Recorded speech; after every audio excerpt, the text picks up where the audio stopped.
تو آئیے ہم شروع کرتے ہیں. سب سے پہلی چیز جو جنت میں لے کر کے جائے گی، جس کے بغیر جنت میں آپ جا ہی نہیں سکتے، وہ کیا ہے؟ وہ توحید ہے. جب تک آپ توحید پر نہیں آ جائیں گے، ایک اللہ کی عبادت آپ نہیں کریں گے، ایک اللہ کے آگے آپ کا سر نہیں جھکے گا، اور ایک اللہ کی توحید کا اقرار آپ نہیں کریں گے، تب تک آپ جنت میں نہیں جا سکتے. اللہ کے نبی فرماتے ہیں من شہید اللہ الہ الا اللہ خالصا من قلبہ دخل الجنہ. جو دل کی گہرائی سے لا الہ الا اللہ کا اقرار کرے گا، جو دل سے لا الہ الا اللہ پڑھے گا، جو دل سے کلمہ توحید کا اقرار کرے گا، جو دل سے ہر طریقے کے شرک کو مٹا دے گا، دخل الجنہ، ایسا انسان جنت میں داخل ہوگا. مگر آپ کیا بولیں گے؟ ہمارے اور آپ کے بیچ میں ایسے لوگ بیٹھے ہیں جو نماز میں آتے تو کہتے ہیں ایاک نعبد و ایاک نستعین. اے اللہ ہم تیری ہی عبادت کرتے ہیں اور تجھ ہی سے مدد مانگتے ہیں. اور نماز کے باہر کشتی لڑنے جاتے ہیں پہلوان کے سامنے تو کہتے ہیں یا علی مشکل کشا، علی کو مشکل کشا بنا دیا. اولاد چاہیے تو کسی بابا کے مزار پہ جا کے اولاد کا سوال کرتے ہیں. دولت چاہیے تو کسی کو غریب نواز کا لقب دے دیتے ہیں. مدد چاہیے تو کسی کو غوث اعظم کا لقب دے دیتے ہیں، کسی کو داتا بنا لیتے ہیں، کسی کو گنج بخش بنا لیتے ہیں. جو مقام اللہ کا ہے، جو درجہ اللہ کا ہے، وہ غیر اللہ کو دے دیتے ہیں. اور اگر آپ کو یقین نہ آتا ہو، ہمارے یو پی میں بہت ساری مثالیں آپ کو مل جائیں گی. بریلی میں پاگل خانہ بھی مشہور ہے اور بریلی میں ایک درگاہ بھی ہے. آپ جائیں اور دیکھیں، اپنی نظروں سے، اپنی آنکھوں سے دیکھیں کہ وہاں کیا ہو رہا ہے میرے بھائی. اجمیر چلے جائیں، آپ دلی میں نظام الدین کی درگاہ پہ چلے جائیں. کرے غیر گر بت کی پوجا تو کافر، کواکب میں مانے کرشمہ تو کافر. جھکے آگ پر پہرے سجدہ تو کافر، جو ٹھہرائے بیٹا خدا کا تو کافر. مگر مومنوں پر کشادہ ہے راہیں، پرستش کرے شوق سے جس کی چاہیں. نبی کو جو چاہیں خدا کر دکھائیں، اماموں کا رتبہ نبی سے بڑھائیں. مزاروں پہ جا جا کے نظریں چڑھائیں، شہیدوں سے جا جا کے مانگے دعائیں. نہ توحید میں کچھ فرق اس سے آوے، نہ اسلام بگڑے نہ ایمان جاوے. یہ مولانا حالی کا شعر ہے. انہوں نے آج سے 100 سال پہلے کہا تھا 2023 آ گیا، ہم چاند پر پہنچ گئے، مگر مسلمانوں کی سوسائٹی اور سماج میں آج بھی یہ تمام چیزیں ہو رہی ہیں. میرے بھائیوں، جب ہم شرک کریں گے، جب اللہ کی توحید کے ساتھ غداری کریں گے، جب ہم غیر اللہ کے نام پہ بکرے ذبح کریں گے، غیر اللہ کے نام پہ مرغے ذبح کریں گے، جب اپنے بچوں کو لال کالے پیلے تعویذ پہنائیں گے، جب ہماری توحید گڑبڑ ہوگی تو اللہ کی مدد کہاں سے آئے گی؟ اللہ کے نبی کہہ رہے ہیں جو توحید پر رہے گا جنت اس کو ملے گی. اور ایک بات اور نوٹ کر لیجئے، صرف توحید پر رہنا کافی نہیں ہے، آخری دم تک توحید پر رہنا یہ ضروری ہے. ساری زندگی انسان توحید پر رہا، مرنے کے پہلے اس نے شرک کر لیا اور بغیر توبہ کی اس کا انتقال ہو گیا. اب اللہ تبارک و تعالیٰ کیا اس کی ساری زندگی بھر کی نیکیاں تو برباد ہو جائیں گی. اس لیے کہ اللہ قرآن میں کہتا ہے وَلَا تَمُوتُنَّ إِلَّا وَأَنْتُمْ مُسْلِمُونَ. اے مسلمانوں کان کھول کر کے سن لو، تمہیں موت آئے تو ایمان کی حالت میں آئے، تمہیں موت آئے تو توحید کی حالت میں آئے. مرتے دم تک تمہیں توحید کی حفاظت کرنا ہے، ایمان پر خاتمہ ہونا ضروری ہے. اگر ایمان پر خاتمہ نہ ہوا، اگر شرک کے اوپر تمہارا خاتمہ ہوا تو تم برباد ہو جاؤ گے. آپ دیکھ لیں، ابو طالب کا نام سنا ہے آپ نے؟ بولو بھائی، سن رہے ہو یا سو گئے؟ ابو طالب کون تھے؟ نبی کے چچا تھے، نبی کو پالا تھا، نبی کا ڈیفنس کرتے تھے، نبی سے محبت کرتے تھے، سب تھا، ایمان نہیں لائے تھے. ابو طالب کا آخری ٹائم آیا، اللہ کے پیارے نبی اپنے چچا کے پاس جاتے ہیں، بخاری کے الفاظ ہیں اور کہتے ہیں یا عمی قل لا الہ الا اللہ. اے چچا جان آپ کلمہ پڑھ لیجئے، آپ لا الہ الا اللہ پڑھ لیجئے. اے چچا جان میں گارنٹی دے رہا ہوں اگر آپ یہ کلمہ پڑھ کر کے دنیا سے جائیں گے، اے چچا میں اللہ تعالیٰ کے یہاں اس کلمے کے ذریعے آپ کے لیے بحث کروں گا. میرے چچا نے کلمہ پڑھا تھا، اے اللہ تو میرے چچا کو جنت میں ڈال دے. اے چچا بس آپ کلمہ پڑھ دیجئے.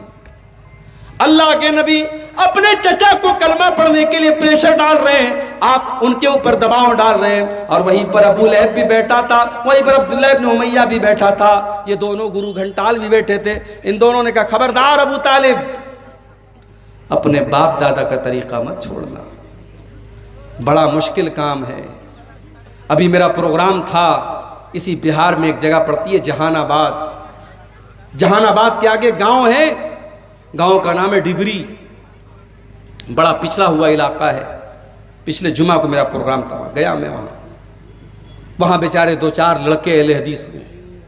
آپ کے علاقے میں 100% لوگ اہل حدیث ہیں، آپ اللہ کا شکر ادا کریں، ورنہ اسی ہندوستان میں نہیں، اسی بہار میں کتنے ایسے گاؤں ہیں میرے بھائی جہاں 2 آدمی 4 آدمی اہل حدیث ہے بیچارے، وہ اگر کہیں سینے پر ہاتھ باندھے تو ان کو مارا جاتا ہے، کسی مسجد میں جا کر کے وہ آمین زور سے بولتے ان کو نکال دیا جاتا ہے، وہ بیچارے مجبور ہیں، ان کے بچے اپنے باپ کے اہل حدیث ہونے کے باوجود اور قرآن و حدیث پر چلنے والا ہونے کے باوجود ان کے بچے ماحول نہ ملنے کی وجہ سے اور سماج نہ ملنے کی وجہ سے بچے دوسرے راستے پر چلے جاتے ہیں۔ میرے بھائیوں، آپ کی برادری شیرسابادی برادری میں آج الحمدللہ اگر 100% آپ قرآن و حدیث پر چلنے والے ہیں تو بہت بڑی نعمت ہے، اس نعمت پر آپ اللہ کا جتنا شکر ادا کریں کم ہے۔ وہ گاؤں، وہاں 2-4 لوگ بیچارے اہل حدیث ہوئے اور باقی لوگ سب وہی پرانے باپ دادا کے ڈھرے پہ چلے آئے۔ محرم پر تعزیہ نکل رہا ہے، ربیع الاول میں جلوس نکل رہا ہے، مزاروں پر سجدہ بھی ہو رہا ہے، جہالت پھیلی ہوئی ہے۔ میں نے وہاں تقریر کی، تقریر کے بعد جب جانے لگا تو ایک آدمی آیا، بولا مولانا آپ کی بات بالکل صحیح ہے، آپ کی بات ساری باتیں بالکل صحیح ہیں، مگر ہم نے باپ دادا کو جو کرتے ہوئے دیکھا ہے اسے چھوڑنا بہت مشکل کام ہے۔ باپ دادا جو کرتے چلے آئے اس کام کو چھوڑنا آسان کام نہیں ہے میرے بھائیوں، اس کے لیے بڑی ہمت کی ضرورت ہے۔ اللہ کے نبی اپنے چچا کو سمجھا رہے ہیں اور ادھر سے وہ دونوں پریشر ڈال رہے ہیں کہ ابو طالب اپنے باپ دادا کا طریقہ مت چھوڑنا۔ بخاری کے الفاظ ہیں، ابو طالب کا انتقال ہو گیا، ابو طالب کو موت آ گئی اور آخری ٹائم ابو طالب کی زبان پر یہی لفظ تھا، علی ملت عبد المطلب، میں اپنے باپ عبد المطلب کے مذہب پر دنیا سے جا رہا ہوں۔ ابو طالب کلمہ نہیں پڑھ پائے، ابو طالب توحید کو قبول نہیں کر پائے، نتیجہ کیا نکلا؟ اللہ کے نبی فرماتے ہیں میرے چچا ابو طالب کو بھی جہنم میں ڈالا جائے گا۔ ہاں انہوں نے مجھے پالا تھا، میری مدد کی تھی، میرا ڈیفنس کیا تھا، ان کے عذاب میں کچھ ہلکا پن کیا جائے گا، ان کے عذاب میں کچھ کنسیشن کیا جائے گا، ان کے عذاب کو کچھ گھٹا دیا جائے گا، مگر جہنم میں میرے چچا کو بھی ڈالا جائے گا۔ میرے بھائیوں، پتہ یہ چلا کہ اللہ تعالیٰ کے یہ نہیں دیکھا جائے گا آپ کا باپ کون تھا، آپ کا چاچا کون تھا، آپ کا بھتیجا کون تھا، اللہ تعالیٰ کے آپ کی توحید دیکھی جائے گی، اللہ تعالیٰ کے آپ کا ایمان دیکھا جائے گا۔ اسی لیے اللہ کے نبی فرماتے ہیں من بطا بہی عملہ لم یسرع بہی نسبہ، اگر کوئی انسان اپنے عمل میں پیچھے ہے اور نسب میں بہت آگے ہے، بہت اونچے خاندان کا ہے، اللہ کو اس سے کوئی مطلب نہیں ہے۔ آپ کا عمل کیسا ہے، آپ کا کردار کیسا ہے اور آپ کا عقیدہ کیسا ہے، اللہ کے یہاں یہ دیکھا جائے گا۔ تو پہلی چیز جو ہمیں جنت میں لے کے جانے والی ہے میرے بھائیوں وہ توحید ہے۔ اسی لیے اللہ کے نبی فرماتے ہیں من کان آخر کلامہ لا الہ الا اللہ دخل الجنہ، مرنے کے پہلے جو لا الہ الا اللہ کہہ کے گیا ہے، جو توحید پر دنیا سے گیا ہے، جو لا الہ الا اللہ پر دنیا سے گیا ہے، دخل الجنہ، وہ جنت میں داخل ہوگا۔ تو یہ پہلی چیز ہو گئی۔ دوسری چیز جنت میں لے کر کے جانے والی دوسری چیز کیا ہے؟ حضرت ابو ہریرہ کہتے ہیں، ترمذی کی روایت ہے، حضرت ابو ہریرہ کہتے ہیں کہ اللہ کے رسول سے پوچھا گیا اے اللہ کے نبی ان اکثر ما يدخل الجنہ، سب سے زیادہ جنت میں کون سی چیز لے کر کے جائے گی؟ آپ نے فرمایا تقوی اللہ و حسن الخلق۔ آپ نے فرمایا 2 چیزیں سب سے زیادہ جنت میں لے کے جائیں گی، ایک اللہ کا تقوی اور ایک اچھے اخلاق۔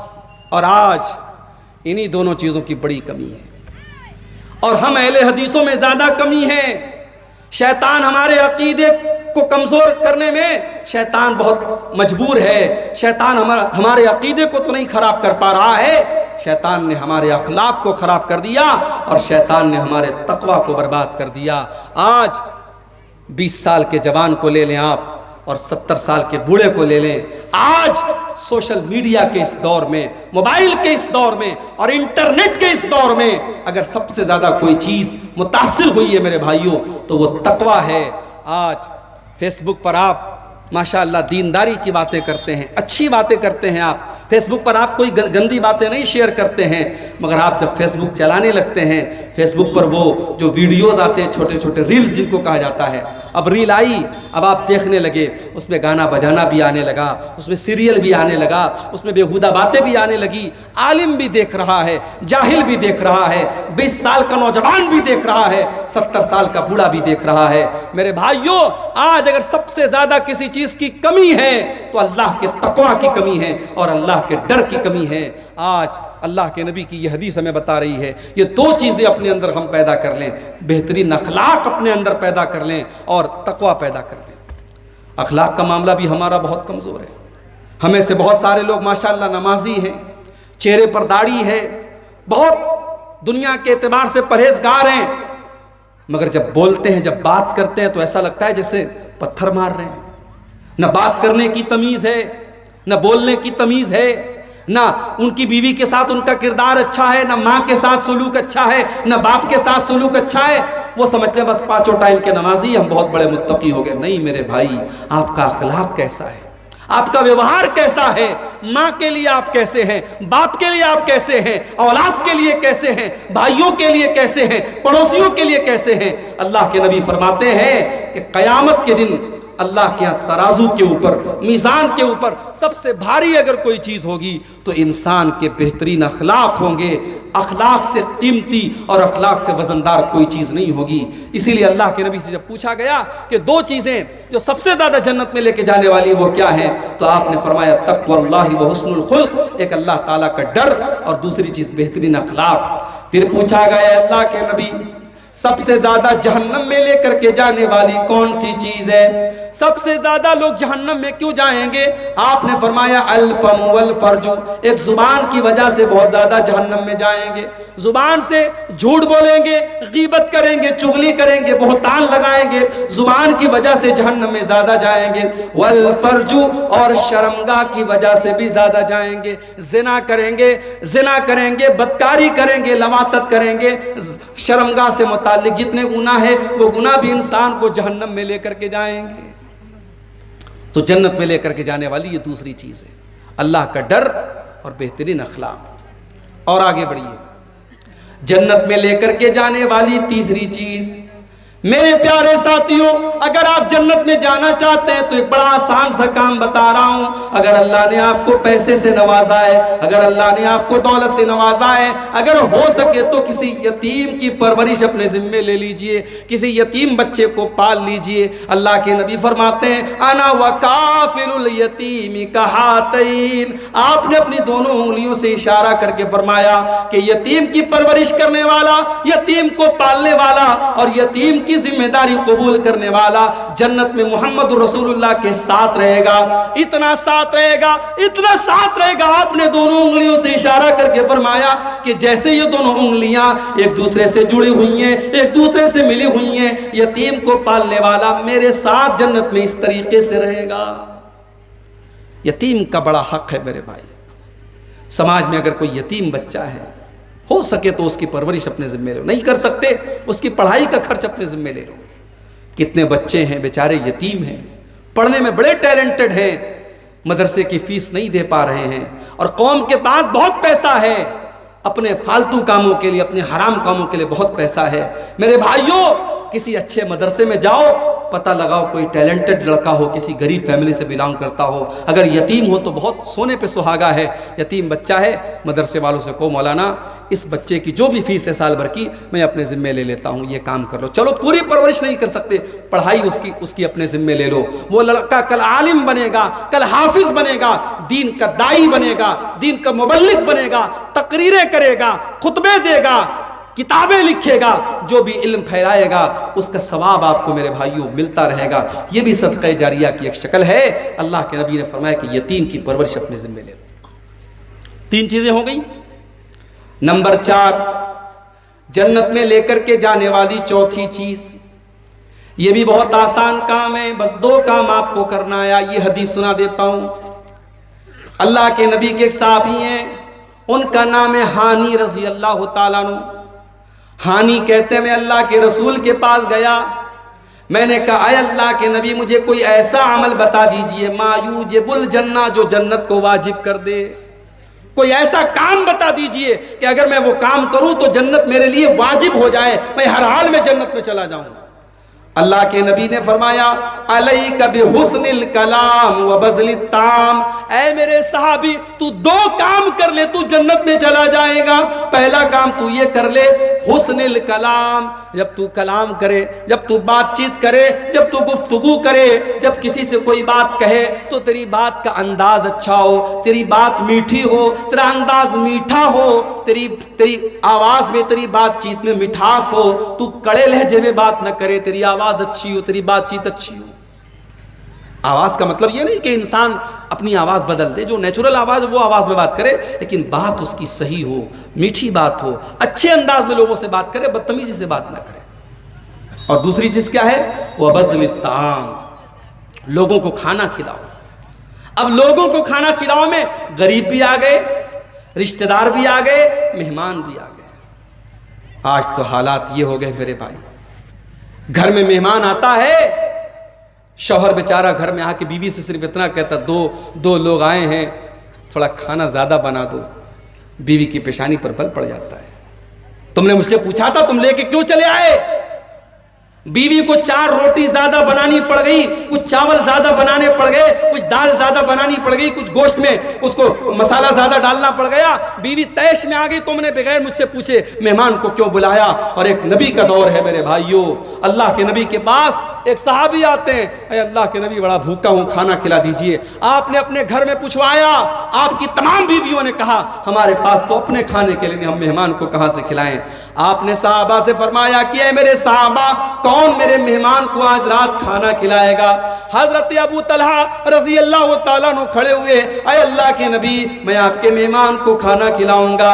ابھی بیوی سے پوچھا بھی نہیں ہے، ابھی پتہ بھی نہیں لگایا گھر میں آٹا بچا ہے کہ نہیں بچا ہے، چاول بچا ہے کہ نہیں بچا ہے، گوشت کی بوٹی بچی ہے کہ نہیں بچی ہے، کچھ نہیں پوچھا، اللہ کے نبی سے وعدہ کر لیا اے اللہ کے نبی آپ کا مہمان میرا مہمان ہے، میں آپ کے مہمان کو کھانا کھلاؤں گا۔ مہمان کا ہاتھ پکڑا، گھر گئے، دروازہ کھٹکھٹایا، بیوی نے دروازہ کھولا، کہا ہے میری بیوی مہمان کو لے کے آیا ہوں، جلدی سے کھانا نکال دے۔ بیوی نے کہا اندر آئیے، بیوی کنارے لے کے گئی، بولی ہے میرے سرتاج آج تو اتنا کھانا ہے کہ اگر بچے کھائیں گے تو ہم نہیں کھا سکتے، ہم کھائیں گے تو بچے نہیں کھا سکتے، وہ کھانا تو ہمارے برابر کبھی کھانا نہیں ہے، آپ تو مہمان کو لے کے چلے آئے، اب بتائیے کیا کریں؟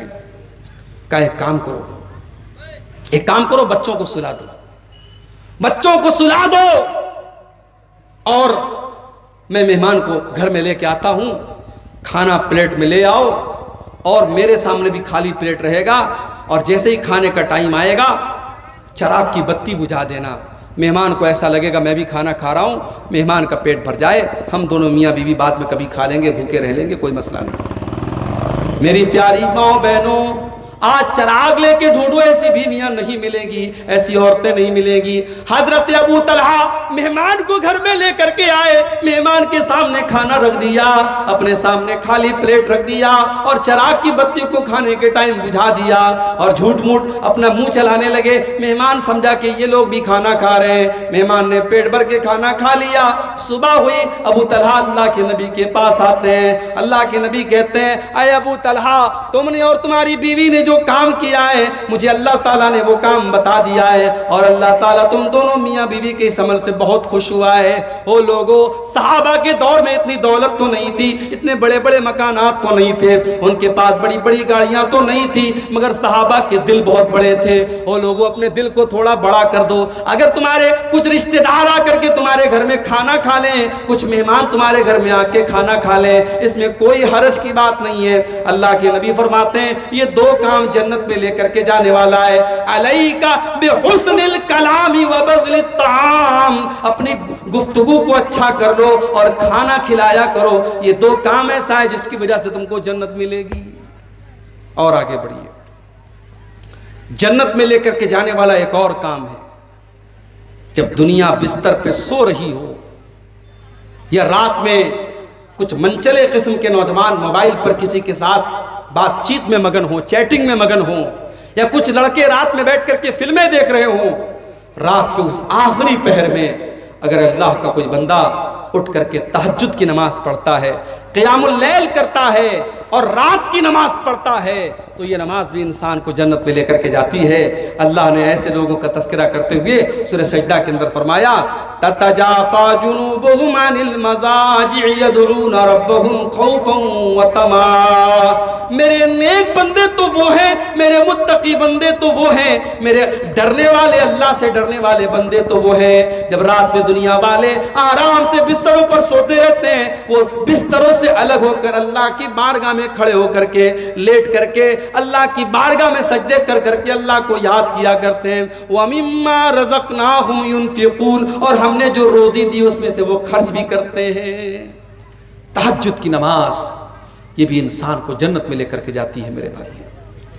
اسی لیے اللہ کے رسول جب مدینہ پہنچے، آپ نے مدینہ پہنچنے کے بعد سب سے پہلا پیغام جو لوگوں کو دیا تھا وہ کیا دیا تھا؟ ایھا الناس افشوا السلام واطعموا الطعام وصلوا الارحام وصلوا باللیل والناس نیام تدخلوا الجنة بسلام۔ او لوگو، چار کام کر لو تم جنت میں چلے جاؤ گے۔ افشوا السلام، سلام کو پھیلاؤ، سلام کو بڑھاؤ، سلام کو پھیلاؤ، زیادہ سے زیادہ ایک دوسرے کو سلام کیا کرو، سلام پھیلاؤ۔ اور دوسرا کام واطعموا الطعام، کھانا کھلایا کرو، مہمان کو، غریبوں کو، رشتہ داروں کو خوب کھانا کھلایا کرو۔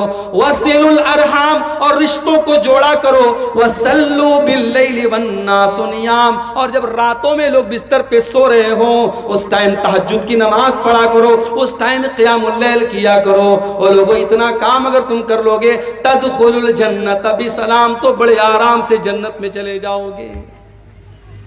جنت میں لے کر کے جانے والا ایک اور کام ہے، 5 ٹائم کی نماز فرض ہے، 5 ٹائم کی پڑھنا ہے، مگر 2 نمازیں اس میں خاص طور سے ایسی ہیں جو عام طور سے ہماری اور آپ کی چھوٹ جاتی ہے۔ ایک ہے فجر کی نماز جو رات میں ہم سوتے ہیں تو چھوٹ جاتی ہے، اور دوسری عصر کی نماز دوپہر میں آرام کرتے تو چھوٹ جاتی ہے۔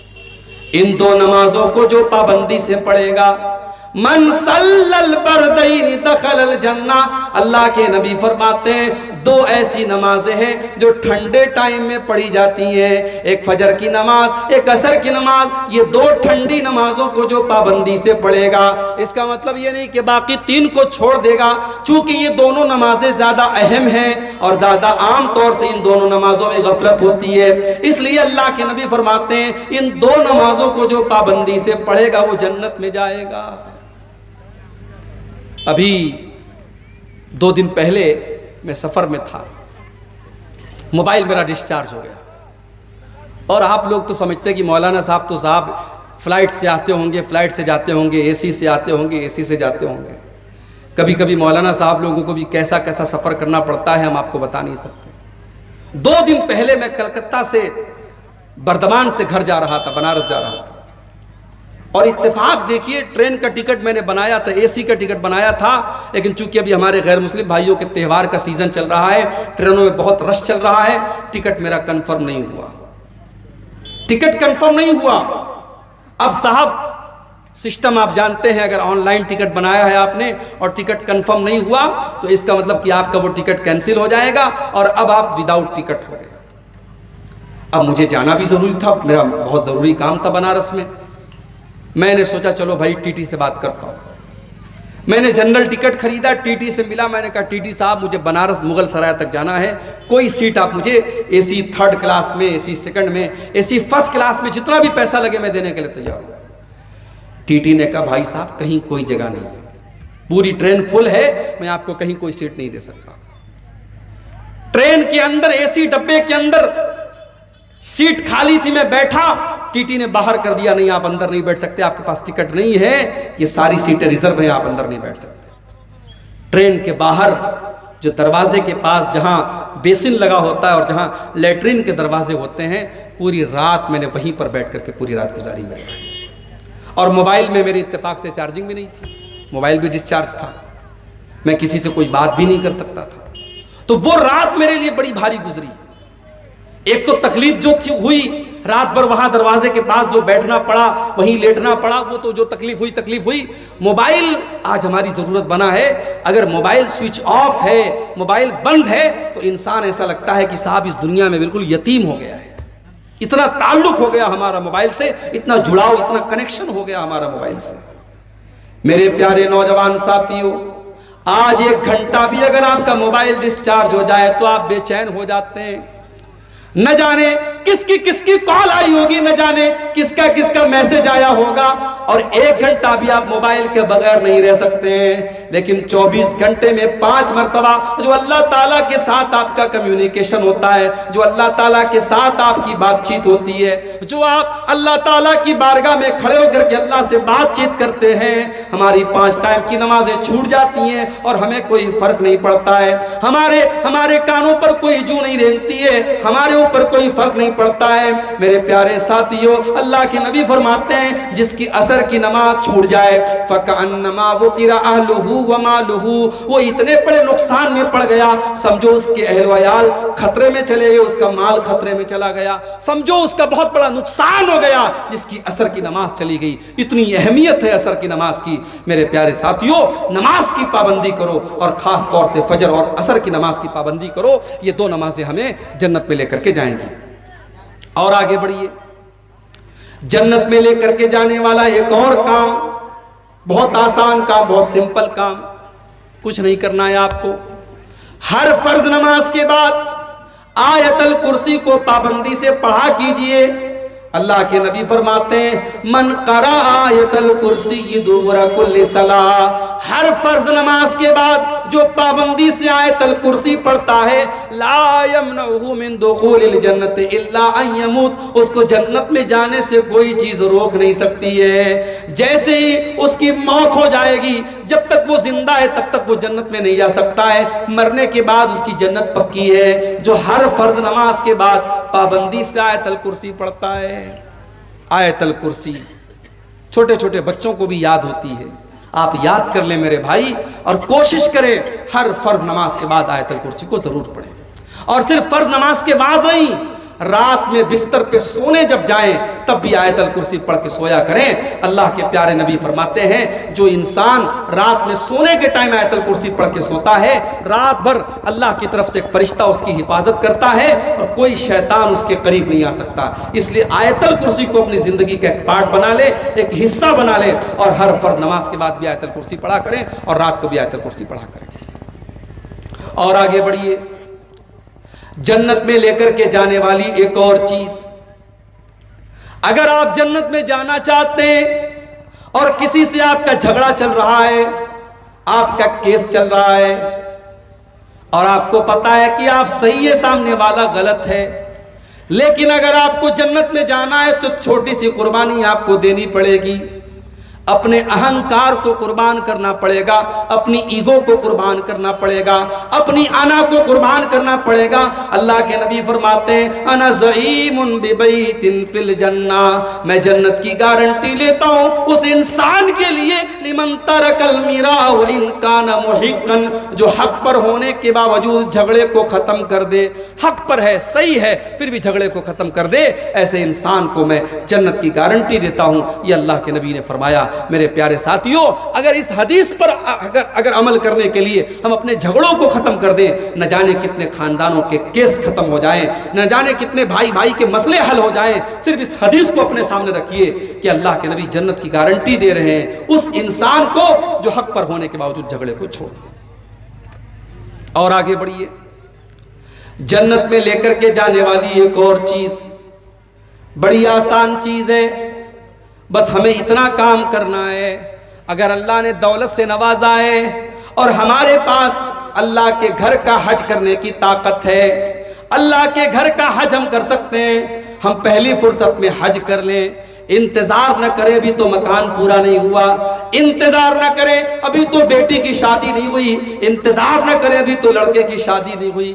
معاف کرنا میرے بھائی، لڑکے کی شادی اور مکان کا بنوانا یہ حج کے لیے کوئی شرط نہیں ہے۔ اگر آج آپ کے پاس اتنی دولت ہے کہ آپ حج کر سکتے ہیں تو پہلی فرصت میں آپ حج کر لیجئے، اس سے پہلے کہ آپ بیمار ہو جائیں، اس کے پہلے کہ آپ کی دولت ختم ہو جائے، اس کے پہلے کہ آپ حج کا وہ کام نہ کر سکیں۔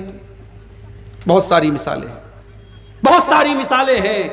خود میرے اپنے گھر میں میری والدہ محترمہ کی بڑی خواہش تھی حج کرنے کی، فارم بھی بھرا گیا ان کا، لیکن قسمت میں نہیں تھا، مقدر میں نہیں تھا۔ اس کے پہلے کہ وہ حج کرتی لاک ڈاؤن لگ گیا، اور لاک ڈاؤن کے بعد ان کا انتقال ہو گیا، اور ان کی حسرت ان کے دل میں رہ گئی۔ میرے بھائیوں، اگر آپ کے پاس حج کرنے کی طاقت ہے اور آج آپ 40 سال کے ہیں تو 60 سال کا انتظار مت کیجئے، گارنٹی نہیں ہے۔ ہم نے کورونا کا دور دیکھا، ہم نے مختلف بیماریوں کا دور دیکھا، اور ابھی بنارس میں جو حالات ہیں آپ کو میں بتا نہیں سکتا کہ کیا حالات ہیں۔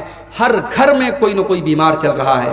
اس وقت بھی ایک بیماری پھیلی ہوئی ہے پورے بنارس میں، اس کو بولتے چکن گنیا، یعنی وہ ایسا بخار ہوتا ہے کہ بدن کے جوڑ جوڑ میں درد ہوتا ہے۔ اس وقت بنارس کے ہر گھر میں 2-4 لوگ اس بخار میں مبتلا ہیں، اور ابھی میرے جاننے والوں میں، میرے رشتہ داروں میں 10 لوگ ایسے ہیں جو کینسر کی بیماری میں، جو بڑی خطرناک بیماری ہے کینسر کی بیماری، اس بیماری میں مبتلا ہیں، اور اس میں 2-3 لوگوں کا انتقال بھی ہو گیا ہے۔ میرے بھائیوں، ہم نہیں جانتے کب کون سی بیماری ہمارے پیچھے لگ جائے گی، کب کون سی وبا ہمارے اوپر آ جائے گی۔ اس لیے اگر حج کرنے کی طاقت ہے تو حج پہلی فرصت میں کر لو، اس حج کا بدلہ بھی جنت ہے۔ اللہ کے نبی فرماتے ہیں الحج المبرور لیس له جزاء الا الجنہ۔ اگر کوئی انسان حج مبرور کرتا ہے، اگر نبی کے طریقے کے مطابق حج کرتا ہے، اس کا بدلہ جنت کے سوا کوئی اور نہیں ہے۔ اور ایک دوسری حدیث میں اللہ کے نبی فرماتے ہیں من حج فلم یرفث ولم یفسق، جو حج کر کے آتا ہے اور حج کے دوران کوئی غلط کام نہیں کرتا ہے، کوئی گناہ کا کام نہیں کرتا ہے، رجع کیوم ولدت امہ، تو حج کر کے وہ ایسے لوٹتا ہے جیسے آج ہی اس کی ماں نے اس کو جنم دیا ہو، بالکل گناہوں سے پاک صاف ہو کر کے لوٹتا ہے۔ حج کر دیجیے آپ۔ اسی طریقے سے میری پیاری ماں اور بہنوں، اگر آپ جنت میں جانا چاہتی ہیں، بہت ہی سمپل طریقہ بتا رہا ہوں۔ ایک عورت اگر جنت میں جانا چاہتی ہے، بہت ہی سمپل طریقہ بتا رہا ہوں، صرف 4 کام ایک عورت کر لے جنت میں چلی جائے گی۔ اللہ کے نبی فرماتے ہیں اذا صلت المرأة خمسها وصامت شهرها واطاعت زوجها واحسنت فرجها، جو عورت 5 ٹائم کی نماز کی پابندی کرتی ہے، رمضان کا روزہ رکھتی ہے، اپنے شوہر کی خدمت اور اطاعت کرتی ہے، اور اپنی شرمگاہ کی حفاظت کرتی ہے، دخلت من ابواب الجنت شاءت، ایسی عورت جنت کے جس دروازے سے چاہے وہ جنت میں جا سکتی ہے۔ 4 کام صرف ایک عورت کر لے، جنت کی گارنٹی اللہ کے نبی دے رہے ہیں، جنت کے جس دروازے سے وہ چاہے جنت میں جا سکتے۔ اسی طریقے سے میرے پیارے ساتھیوں، اگر آپ جنت میں جانا چاہتے ہیں، کبھی رات میں بیٹھ کر کے، کبھی تنہائی میں بیٹھ کر کے، جب کوئی دیکھنے والا نہ ہو، کوئی کیمرہ نہ لگا ہو، کوئی آڈیو ریکارڈنگ نہ کر رہا ہو، کوئی ویڈیو نہ بنا رہا ہو، رات کا اندھیرا ہو، آپ ہیں اور آپ کا کمرہ ہے اور آپ کے گناہوں کی سیاہی ہے، اللہ کی بارگاہ میں اپنے ہاتھ پھیلائیے اور اپنے گناہوں کو یاد کر کے اللہ سے معافی مانگیے۔ وہ جو قطرے آپ کی آنکھوں سے نکلیں گے میرے پیارے ساتھیوں، اللہ کے نبی فرماتے ہیں عینان لا تمسہم النار، 2 آنکھیں ایسی ہیں جو کبھی جہنم میں نہیں جائیں گی، عین بکت من خشیت اللہ، ایک وہ آنکھ جو اللہ کے خوف سے روتی ہے، جس سے آنسو نکلتے اللہ کے خوف سے، وہ آنکھ کبھی جہنم میں نہیں جائے گی۔ اور ایک وہ آنکھ، وہ عین باتت تحرس فی سبیل اللہ، اللہ کے راستے میں چوکیداری کر رہی ہے، سرحدوں کی حفاظت کر رہی ہے، اس آنکھ والے کو بھی اللہ تعالیٰ جہنم میں نہیں ڈالے گا۔ 2 آنکھوں کو اللہ تعالیٰ جہنم میں نہیں ڈالے گا۔ اگر ہم اور آپ جنت میں جانا چاہتے ہیں، اپنی آنکھوں کو کبھی اللہ کے خوف سے اپنی آنکھوں میں ہم آنسو بھی لے آئیں میرے بھائیوں، وہ آنسو جو اللہ کے لیے بہیں گے، وہ آنسو بھی ہمیں جنت میں لے کر کے انشاءاللہ جائیں گے۔ اور اسی طریقے سے اگر آپ جنت میں جانا چاہتے ہیں تو میرے پیارے ساتھیوں، شریعت نے ایک کام اور بتایا ہے کہ ہمیشہ سچائی کا ساتھ دو۔ ہمیشہ سچائی کا ساتھ دو، سچ بولو اور سچ لوگوں کا ساتھ دو۔ اللہ کے نبی فرماتے ہیں علیکم بالصدق فإن الصدق یہدی الی الجنہ، اے میری امت کے لوگوں ہمیشہ سچائی کا ساتھ دو کیونکہ سچائی جنت کی طرف لے کر کے جاتی ہے۔ وإیاکم والکذب، اور جھوٹ سے ہمیشہ بچو، فإن الکذب یہدی الی النار، کیونکہ جھوٹ آپ کو جہنم کی طرف لے کر کے جاتا ہے۔ سچائی کا ساتھ دیجئے اور سچوں کے ساتھ رہیے، انشاءاللہ یہ راستہ بھی آپ کو جنت کی طرف لے کے جائے گا۔ اسی طریقے سے میرے پیارے ساتھیوں، جنت میں لے کر کے جانے والا ایک اور عمل ہمیں قرآن و سنت کے اندر بتایا گیا۔ وہ عمل یہ ہے کہ ہم اللہ کے نبی کی اطاعت کریں، اللہ کے نبی کی پیروی کریں، اللہ کے نبی کے راستے پر چلیں، آپ کی اطاعت کرنے والا بھی جنت میں جائے گا۔ اللہ کے نبی فرماتے ہیں کل امتی یدخلون الجنت الا من ابا، میری امت کے سارے لوگ جنت میں جائیں گے مگر وہ لوگ جنت میں نہیں جائیں گے جن کو جنت میں جانا منظور نہیں ہے، جو جنت میں جانے سے انکار کر دیں گے۔ صحابہ نے کہا اللہ کے نبی وہ کون سے بد نصیب لوگ ہوں گے جو جنت میں جانے سے انکار کر دیں گے؟ آپ نے فرمایا من اطاعنی دخل الجنہ، جو میری اطاعت کرے گا وہ جنت میں جائے گا، ومن عصانی فقد ابا، اور جو میری نافرمانی کرے گا وہ جہنم میں جائے گا۔ جو میری نافرمانی کرے گا سمجھو وہ جنت میں جانے سے انکار کر رہا ہے۔ میرے پیارے ساتھیوں، آج کتنے مسلمان ہیں ان کے سامنے نبی کی حدیث پڑھ کے سنا دو، ان کے سامنے بخاری کی روایت پڑھ کے سنا دو، ان کے سامنے اللہ کے نبی کا عمل پڑھ کے سنا دو، وہ کہتے ہیں صاحب بات تو صحیح ہے، حدیث تو صحیح ہے، روایت تو صحیح ہے، مگر ہم اپنے باپ دادا کا طریقہ نہیں چھوڑ سکتے، ہم اپنے پیر صاحب کا طریقہ نہیں چھوڑ سکتے، ہم اپنے بزرگوں کا طریقہ نہیں چھوڑ سکتے۔ ابھی آپ کے بہار میں ایک اسٹیشن ہے بارسوئی، بارسوئی سے مجھے جمعہ پڑھانا تھا پاکڑ میں، اور اتفاق سے کوئی ٹرین نہیں تھی تو بارسوئی سے 4 ویلر بک کر کے میں پاکڑ گیا تھا۔ اب وہ جو 4 ویلر والا تھا وہ اتفاق سے ٹناٹن تھا، بالکل ٹناٹن۔ اب راستے پر اس نے خواجہ صاحب کی منقبت میں قوالیاں سنانا شروع کر دیا مجھے، اور میں بھی مجبور تھا، اسی کی گاڑی میں بیٹھا ہوں، میں کیا اس کو منع کروں، وہ قوالی سنائے جا رہا ہے۔ تو راستے میں نے اس سے پوچھا کہ بھائی لگ رہا ہے کہ آپ کو خواجہ صاحب سے بہت محبت ہے۔ اس نے کہا مولانا بہت محبت ہے۔ تو میں نے کہا کہ اچھا خواجہ صاحب کے دربار میں آپ کتنی بار گئے؟ بولے ہر 6 مہینے میں 2 بار جاتا ہوں۔ میں نے کہا اچھا حج کتنی بار آپ نے؟ کہا آج تک حج نہیں کیا، آج تک عمرہ نہیں کیا، لیکن خواجہ صاحب کے یہاں 6 مہینے میں 2 بار جاتا ہوں۔ تو میں نے کہا ایک کام کر یار تو اجمیر میں اپنا گھر بنوا لے، وہیں رہ کر خواجہ صاحب کے بغل میں۔ کہا نہیں دور رہیں گے تو محبت زیادہ رہے گی، خواجہ صاحب بلاتے ہیں اس لیے ہم خواجہ صاحب کے پاس جاتے ہیں۔ آج کتنے مسلمان ہیں جن کے دلوں میں غیر اللہ کی محبت بھری ہوئی ہے میرے بھائی۔ جب اس کا نام غلام مصطفیٰ تھا، بارسوئی کا رہنے والا وہ انسان، وہ ڈرائیور کہہ لیجئے، اس گاڑی کا مالک بھی وہی تھا۔ جب میں نے اس کو تھوڑی دیر سمجھایا تو اس نے کہا مولانا آپ اپنا نمبر دے دیجئے، ہم جلسہ کرائے گا تو آپ کو بلائے گا۔ ہم کہا آپ ہم کو کبھی نہیں بلائے گا، آپ جب ہم کو بلائیں گے تو آپ کے علاقے کے لوگ تیار ہی نہیں ہوں گے جب ان کو پتہ لگے گا کہ یہ تو سلفی مولوی ہے۔ کہا بات تو آپ صحیح بولتے ہیں، ہمارے گاؤں والے تو سب ٹناٹن لوگ ہیں، سب سنی لوگ ہیں، وہ تو نہیں بلائیں گے۔ کہا مولانا آپ کی بات تو صحیح ہے مگر ہمارے باپ دادا کا جو طریقہ تھا ہم وہ طریقہ نہیں چھوڑ سکتے، یہ باپ دادا کا طریقہ ہم نہیں چھوڑ سکتے۔ میں نبی کی حدیثیں سنا رہا ہوں لیکن وہ کہہ رہا ہے کہ میں باپ دادا کا طریقہ نہیں چھوڑ سکتا۔ میرے بھائیوں، ایک مومن کا شیوا کیا ہونا چاہیے؟ اللہ تعالیٰ قرآن میں کہتا ہے انما کان قول المؤمنین اذا دعوا الی اللہ ورسولہ لیحکم بینہم ان یقولوا سمعنا واطعنا۔ ایک مومن کی شان تو یہ ہے، ایک مومن کا حال تو یہ ہونا چاہیے، جب اس کو اللہ کی طرف بلایا جائے، جب اس کو رسول کی طرف بلایا جائے تو ایک مومن کی زبان سے بس ایک ہی جملہ نکلنا چاہیے، سمعنا واطعنا، ہم نے سن لیا اور مان لیا۔ ایک مومن کی زبان سے کچھ اور نہیں نکلنا چاہیے۔ آج ہمارا ایمان کمزور ہو چکا ہے، نبی کی حدیثوں کے سننے کے بعد ہم اس کی تعویلیں کرتے ہیں اور باپ دادا کا نام لے کر کے ہم اس کو ٹھکرا دیتے ہیں۔ اللہ کے نبی فرماتے ہیں جس نے میری اطاعت کی وہ جنت میں جائے گا اور جس نے میری نافرمانی کی وہ جہنم میں جائے گا۔ اور ایک آخری حدیث سنا کر کے، کیونکہ 3:15 کے قریب ہو رہا ہے، ایک آخری حدیث سناتا ہوں، جنت میں لے کر کے جانے والا ایک آخری عمل بیان کر کے میں بات ختم کروں گا۔ میرے بھائیوں، اگر ہم اور آپ جنت میں جانا چاہتے ہیں، ایک بڑا سمپل طریقہ بتا رہا ہوں آپ کو، اللہ کے رسول کے ایک صحابی کا واقعہ سنا کر کے کہ اللہ کے نبی ایک مرتبہ مسجد میں بیٹھے ہوئے تھے، صحابہ آپ کے ساتھ تھے. اچانک آپ نے دروازے کی طرف اشارہ کر کے کہا یدخل علیکم من ھذا الباب رجل من اہل الجنہ، ابھی اس دروازے سے ایک ایسا انسان آنے والا ہے جو جنتی ہے، جو جنت میں جائے گا. اب صحابہ کی نظریں دروازے پر ٹک گئی، دیکھے کون آ رہا ہے جس کو اللہ کے نبی جنتی کہہ رہے ہیں.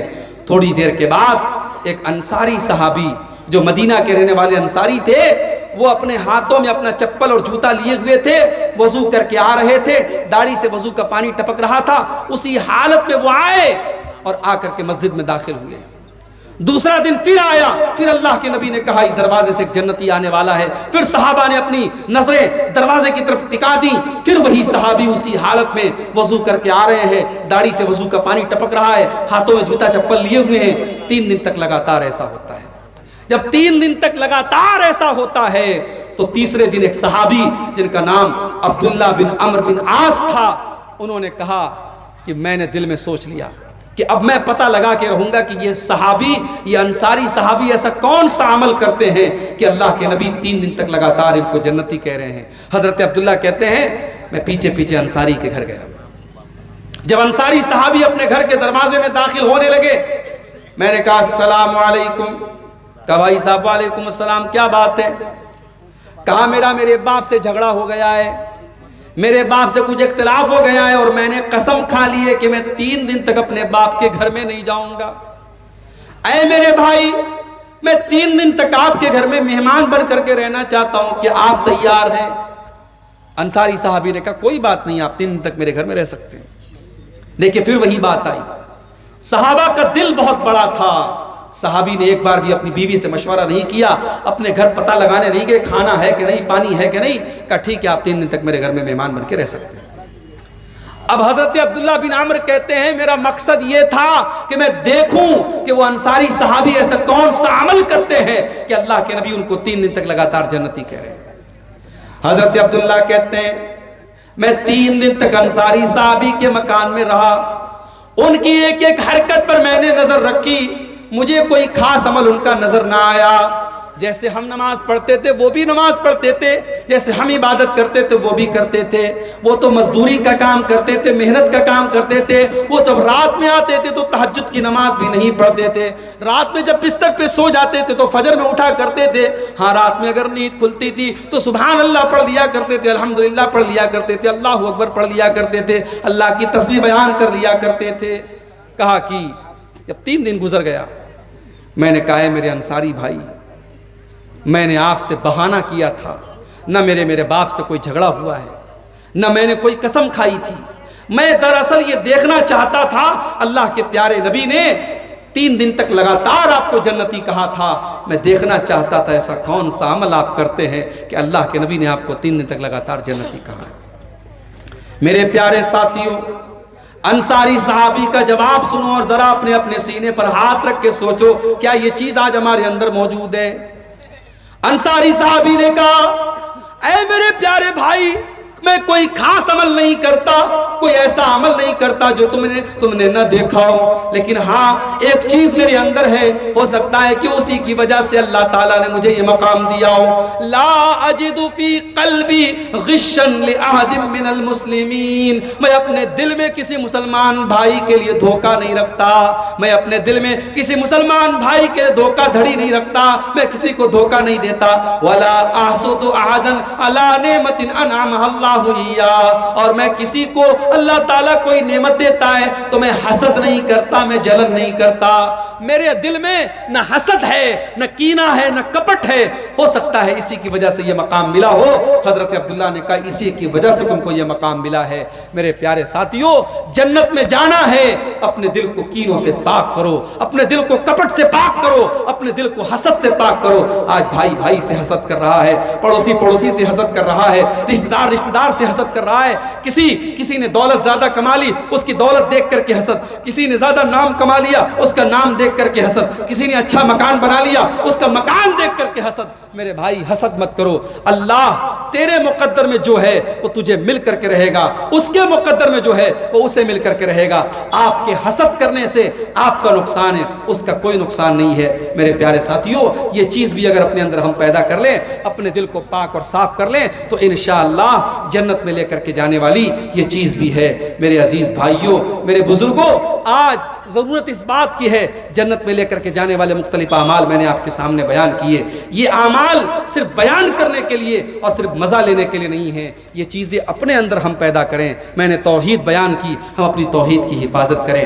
میں نے اپنی شرمگاہ کی حفاظت کی بات کہی، ہم اپنی شرمگاہ کی حفاظت کریں۔ میں نے زبان کی حفاظت کی بات کہی، ہم زبان کی حفاظت کریں۔ میں نے تقویٰ کی بات کہی، ہم تقویٰ اپنے اندر پیدا کریں۔ میں نے مہمانوں کو اور غریبوں کو کھانا کھلانے کی بات کہی، وہ جذبہ ہم اپنے اندر پیدا کریں۔ یہ جتنی باتیں بیان ہوئی ہیں، ان پر عمل کرنے کی ضرورت ہے۔ میرے پیارے ساتھیوں، اللہ قرآن میں کہتا ہے وَمَنْ أَرَادَ الْآخِرَةَ وَسَعَى لَهَا سَعْيَهَا وَهُوَ مُؤْمِنٌ، کہ جو آخرت میں اپنا گھر بنانا چاہتا ہے اسے کوشش کرنی پڑے گی، اسے عمل کرنا پڑے گا۔ صرف آرزو کر لینے سے اور تمنا کر لینے سے اور چاہنے سے آپ کو جنت نہیں ملے گی۔ یہی چند باتیں تھی۔ آئیے ہم اللہ سے دعا کریں، رب العالمین ہم نے جو باتیں بیان کی ہیں، اور آج اس جلسے میں آپ مغرب بعد اور عشاء بعد سے پروگرام چل رہا تھا، جو باتیں آپ نے علماء کی زبان سے سنی ہے، رب العالمین ہمیں ان سب پر عمل کرنے کی توفیق عطا فرمائے۔ رب العالمین ہمیں سے جو بیمار ہیں ان کو شفائے کامل عاجل عطا فرمائے، جو روزی روٹی سے پریشان ہیں اللہ ان کے کاروبار میں برکت نصیب فرمائے۔ ہمارے مظلوم بھائی جو فلسطین میں جن پر ظلم و ستم ہو رہا ہے، اللہ ہمارے ان بھائیوں کی مدد فرمائے، اللہ ظالموں کو ان کے انجام تک پہنچائے، اللہ ہمارے وطن ہندوستان کی بھی حفاظت فرمائے، اللہ ہم سب کو پانچوں ٹائم کا نمازی بنائے، رب العالمین ہمارے مال میں ہماری صحت میں برکت عطا فرمائے، رب العالمین ہمیں جب تک دنیا میں زندہ رکھے، اسلام پر زندہ رکھے، اور ہم سب کا خاتمہ ایمان پر ہو، آمین۔ وآخر دعوانا الحمدللہ رب العالمین، والسلام علیکم ورحمۃ اللہ وبرکاتہ۔